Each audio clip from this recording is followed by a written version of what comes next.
What up, folks? Once again, it is your boy Tim with another ride sharing video. One of the biggest weekends of the year in the United States is upon us as of tomorrow. Super Bowl Sunday. Now, my money is on the Eagles, but you guys let me know. I know I may have some Kansas City fans in the audience, so let me scratch my cheek to you folks.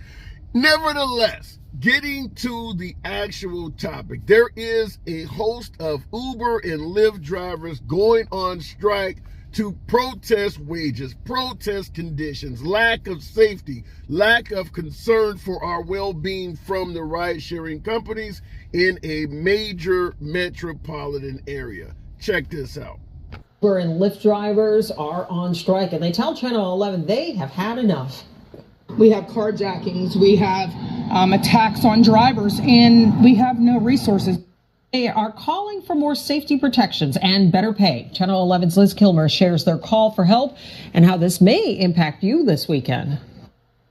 If you're planning to call an Uber or a Lyft soon, you may not have luck. That's because a lot of drivers are right now on strike until 3 p.m. Sunday. They tell me that they do not want to hurt the consumer, but that they need to send a message to those rideshare companies.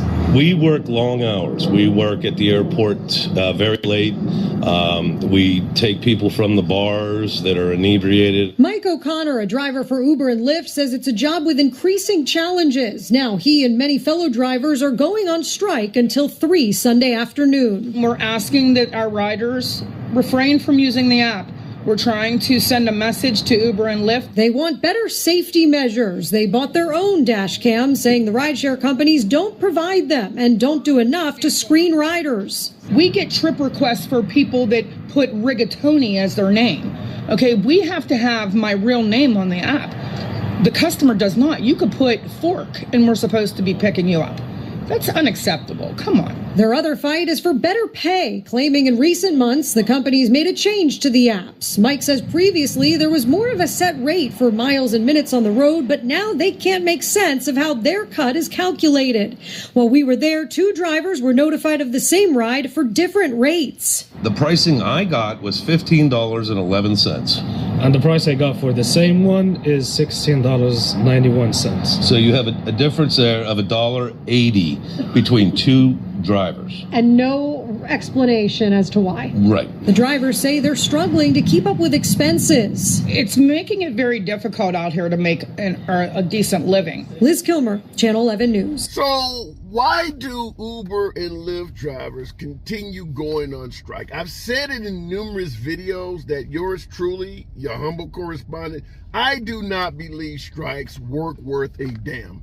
Meaning that neither the passengers nor the companies you are complaining to give a damn about any of the conditions or pay that you're concerned with. So as far as I'm concerned, yours truly, I do not see any benefit whatsoever of imposing strikes in major metropolitan areas. Now, tomorrow being the Super Bowl, even without a strike, there's likely to be surge pricing and bonuses being offered all over the country. You think every single driver is going to be down with this strike bullshit when they can earn 5-10 times surge pricing in their areas? So even if you take out the passengers and take out the ride sharing companies, you're going to have a host of drivers that does not give a damn about the striking issues either. A lot of drivers are going to be disloyal and go out and continue driving. I'll give you my own issue, my own gripe I have with a hell of a lot of drivers. Although I have been putting out videos for nearly a year talking about some of the lackluster conditions that us drivers have to deal with, I get no shortage of drivers in my own damn comments telling me what I state is wrong and how they're making $2,000 to $3,000 per week in ride sharing and how great this shit is. So if I'm getting folks like that from these damn YouTube videos, I can only guess how many drivers would break any type of strike to go out and continue earning money. Having said that, I say it in every video, anytime there's a strike, these strikes are useless. I've made videos about the proper way to get what we want in this business, to get better wages, to get more safety concerns. And that is going after the politicians. Any drivers that are striking in these major metropolitan areas, take your ass down to the mayor's office. Every driver that's willing to strike, find a place to park that they won't ticket your ass, and go into City Hall or the City Council, whoever controls the pricing for taxis in your business, go talk to them. Because that is how we're going to get change in this game, is it has to be made into law. You need legislation passed. I've done numerous videos on this. Get out of this striking shit.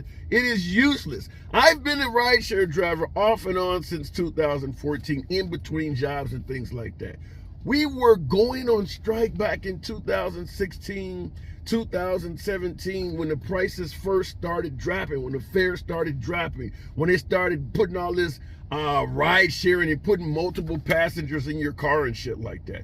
And I'll tell you something, even though we went on strike starting about 6 years ago, the conditions have continued to get worse. You got folks right now complaining that the new upfront pricing is not good for drivers. So even though we've been striking the whole time, they have been bending us over and having us grab our ankles throughout this entire endeavor. You need this shit to become law. Going on strike is not worth it. It's not going to give you any sort of success.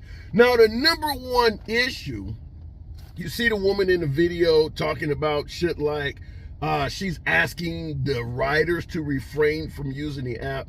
That's going nowhere. The riders don't give a damn about your strike. You know why? Because they believe us drivers are being properly paid. Now that Uber and Lyft has raised the prices of a ride to damn near match what the taxis were like before the taxis were eradicated, most riders think that the drivers are getting paid a hefty salary. They do not realize that Uber and Lyft is taking as much as 80% of the fares in a lot of these metropolitan areas. That's probably a conversation you need to have with your passengers as often as you can. A lot of drivers, including yours truly, have put signs up encouraging passengers to tip. If you want to put on your sign, Uber takes up to 80% of the fare, so we really would appreciate considering a tip. You want the passengers to know the fact that we're not getting anywhere near the fare that they are paying, because too many of them believe that we are greatly paid and that the fares are for the most part coming to us. So the more they know about that, the less likely you'll get in pushback from the passengers. Uber has done a really good job in not being transparent, so that the only person out of the three-party group, passenger, driver, and Uber, the only one that knows every damn thing that's going on is Uber, is Lyft. The driver doesn't know everything that's going on, the numbers, the metrics, the algorithms. We don't know all of that shit, and neither does the passenger. Even though we're all supposed to be independent contractors, our own bosses, Uber and Lyft are the only ones that have all of the information. And there's no denying that they're exploiting that for their benefit. Another issue was pointed out by a woman in the video. She kind of said it in a joking manner that a passenger could use a name like rigatoni or even such as fork, and the driver has to pick them up. That's true.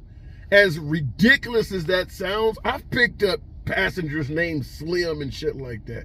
And as you know, I've shown in numerous videos that us drivers often get assaulted, carjacked, and even killed. So that is absolutely something that needs to be addressed, but you gotta go down to City Hall. You gotta talk to the mayor. You gotta talk to City Council. Uber and Lyft knows that that is a problem and clearly are not making any effort at all to change that. So going on strike is not going to stop that. And protesting to the passengers that are actually using their real name, that's a meaningless concern. This is something that has to be taken up with government entities in your city, your local city government, hell, maybe your state government or something like that. I would suggest going to either City Hall or either the City Council and picking one politician that actually has some say-so in this And instead of protesting the Uber or Lyft, start holding up signs that says Mayor such and such is doing nothing for us. That way you now have somebody that has initiative or motivation to help you because they want another fucking term. They want to be reelected. You don't want hundreds of drivers standing out in front of City Hall all day with a picture of your ass on a sign saying Mayor such and such is doing nothing for us because they're elected officials. That's what you need to do, is hold the elected officials accountable for not fixing this problem. Uber and Lyft are never going to do it. So I just wanted to run this video by you guys because the city of Pittsburgh is going on what is going to amount to a useless ass strike. But maybe I'm wrong. In the comments, particularly from my veteran drivers, have you seen any benefits from any of the strikes? When I say veteran drivers, maybe a driver that's been in the game for a year to 3, 4, 5 years. If you've been driving for Uber or Lyft for any period of time, there has been several strikes under your watch. Many of them probably in your market. Have you seen any benefits at all? Have you seen any changes at all in regards to ride sharing that you would look at and say that is a benefit for the driver? We can talk about a host of shit they've changed that we'll look at and say that was jacked up for us, right, for us drivers. Have you seen them make any change that you thought, now that's a good change for the drivers? I have not really seen anything that I can, champion and say that's great. Maybe a few temporary things here or there. We like the bonuses and surge pricing and promos and things like that, but all that shit's temporary. I have not seen any long-term permanent change that's benefited the driver. Let me know in the comments what you guys think. Last but not least, she mentioned in the video, very similar to what I just stated, is that the companies recently have made changes to the app that has lowered pay. Upfront pricing to be one. So we're seeing this stuff. What is it, ride sharing or whatever it's called, where they put multiple passengers in your vehicle at the same time? That's a change that does not benefit the driver. There's a host of others. So just wanted to run this by you, so any of you folks, particularly those who may be in the Pittsburgh area that are on some rah-rah, we're going on strike bullshit, it's not going to help you. It's not going to help you at all. And there's going to be some drivers in your area that are savvy enough that are just going to use that time to cash in on the surge bonuses and all of the extra shit that comes along with the fact that a few of you are on strike. Cut out the strike shit. Take the advice of your boy. Go talk to your local politicians. Make up some signs. Put their fucking face on it and start holding them accountable. See how that works. Until the next video, what do I always say? Subscribe to the damn channel. And I'll catch you then.